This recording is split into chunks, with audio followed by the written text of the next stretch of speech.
The year was 2010. The day had turned from bright sunshine to darkness in the amount of time it took me to write the sentence. It could almost have been evening, such was the darkness. Ryan Lawton looked up at the thunderclouds building in the atmosphere, the clouds blocking the sun's rays, causing the sudden gloom. As he looked up at the sky, a large drop of rain landed on his eyeball, causing him to blink. The lone raindrop suddenly being joined by the rest of the rain cloud as a torrential downpour started. Ryan, who was dressed in a lightweight summer suit with an open shirt, looked about for shelter from the sudden deluge, running into a shop doorway which offered minimal shelter.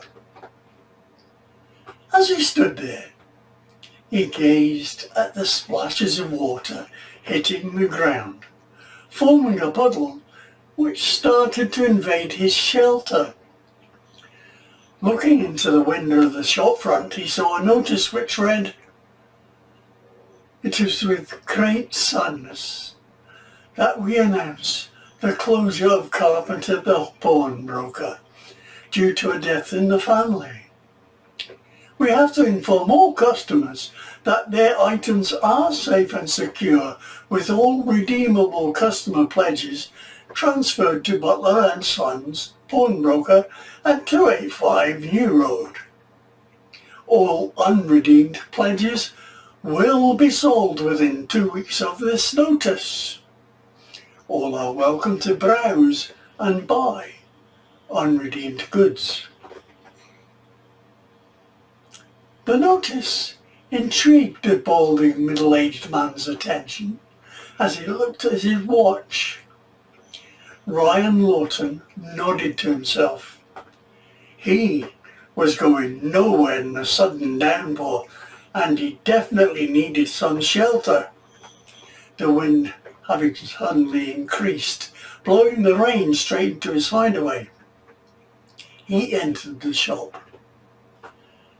The entry bell clanged as he entered, and an elderly man, the pawnbroker, Ryan assumed, looked up, then returned to the document he was reading. Ryan spoke to him. "Do you mind if I look around? Filthy weather, isn't it?" The pawnbroker looked out the window at the driving rain, then nodded as a flash of lightning lit up the shop. "Aye. The weather forecast got it right for once. You want to buy an umbrella? I think we've got a couple in the back." "Not at the moment, thanks. Is it okay if I look around your sale items?" "Help yourself. Let me know if I can help you with anything." Ryan started to examine the items, mostly jewellery and watches, then came across a well-used guitar case. He opened the case and glanced at the guitar. Then looked closely at the stickers he had noticed on the body of the instrument. The guitar itself was an old Hofner Club 60, fairly rare as it had a limited production run during his lifetime. Ryan pursed his lips as a quiver of excitement ran down his spine. Taking the guitar out of his case, he turned it over carefully and looked at the back. The guitar was an off-blonde colour, age having discoloured it. The instrument had been well used and it showed, the wood and lacquers having chipped along with scratches and dents in the wood. There were also indications of it being dropped at some time in its history. Ryan Lawson turned to the pawnbroker, who was now watching him keenly. He could smell a buyer. Ryan, in turn, tried to act nonchalant as he asked her. I went for the guitar. The pawnbroker looked at a list. £250. Ryan sniffed and shook his head. It's not in very good condition, beaten up, not very well looked after. The shopkeeper shrugged. The price is the price. If you want to buy it, the price is £250. Ryan held it up carefully, excitement stirring in him. If it's what he thinks it is. He tried to keep calm and made an offer.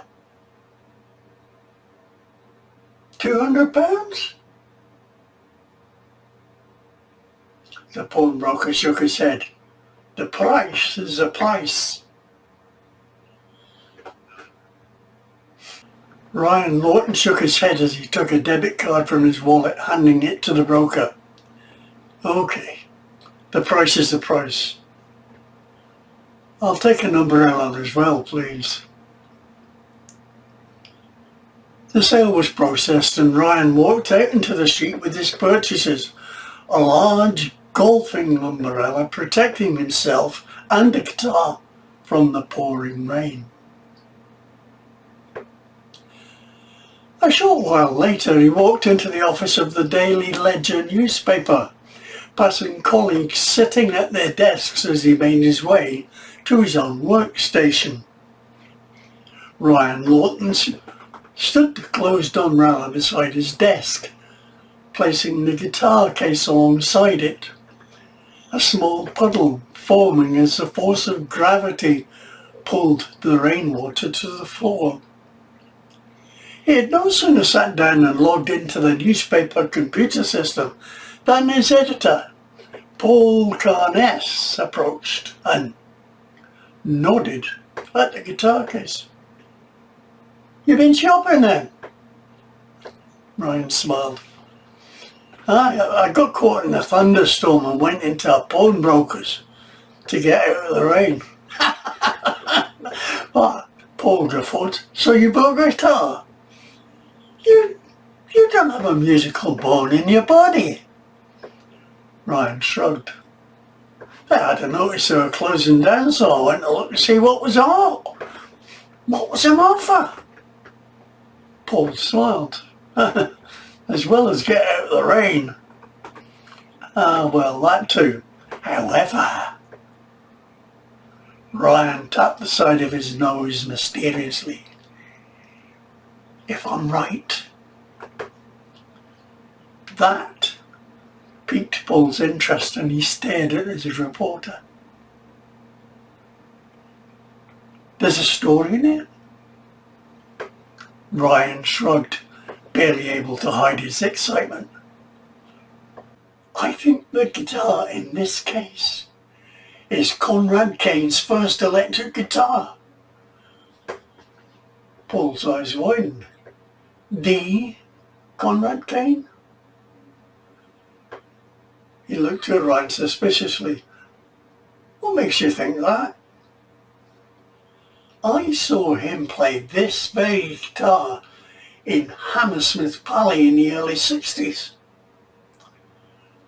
Paul was still suspicious. How do you know that this one is his guitar? Ryan Lawton grinned, the excitement in his voice making it obvious he was certain of his facts. It's obvious. The stickers, everything about it. I was Konrad Kane's biggest fan. I can even tell you his shoe size from back in the day. Paul Carness was uncertain this was a big story, if it was right. He answered carefully. We are talking about the Konrad Kane? The Konrad Kane who was declared dead in the 1980s? That's right, Paul. That's the man.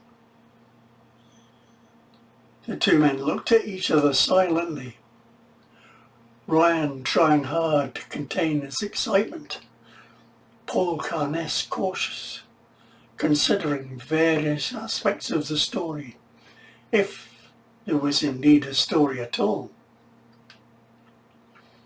He broke the silence.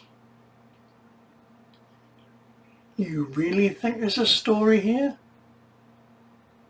Nothing has been heard of Konrad Kane since about the 80s, when he was declared dead. Ryan Lawton shook his head as he snorted. Aye, but they never found a body. Konrad Kane could be alive and well, just like us. Paul laughed loudly. He'll be living with Elvis Presley and Lord Logan then. Paul Carness stopped laughing when he saw Ryan staring at him. Ryan was definitely not amused as he snapped back. I know there's a bloody story, Paul. Tell me where is the proof that Kane is actually dead? Ryan continued, agitated and excited in equal measure. Boy soldier to superstardom? Then he disappears at the height of his stardom? He jabbed his editor in the chest, making him take a step back. Nobody ever made a real search for him. They assumed that Konrad Kane had drowned and his body vanished out to sea when they found the wreckage of the boat, the Lady Alice, on the rocks at Lizard Point in Cornwall. Paul objected. That's not right. They didn't make a search. He thought about it a bit more. I do agree with you though that the search never lasted very long, considering he was so famous. He looked at Ryan suspiciously. Do you know something about it that I don't? Ryan shook his head. No. It's just, this guitar was pawned only 7 months ago. That's not that long ago. What if he is still alive? Ryan pleaded his case. It's my opinion the guitar was stolen from Kane 7 months ago. And I know where the woman who pawned the guitar lives. The editor stared at Lawton suspiciously. You're telling me the pawnbroker actually knows the person who pawned it? Ryan shook his head. No, not exactly. The pawnbroker has a gemologist who values the rings, diamonds and such like for the pawn shop. He works in the back of the shop, but he can see right through. It was him who recognised her. He pleaded, come on, Paul. Think about it. Do you know a better story than that? It has to be worth spending a little time on it. Let's face it. Finding his guitar is a story in itself. Paul grimaced. If, and I say if, Konrad Kane is still alive, he should be about 70 years old. He could be dead of old age by now, if he hadn't died back then. No, let's just run with the guitar story.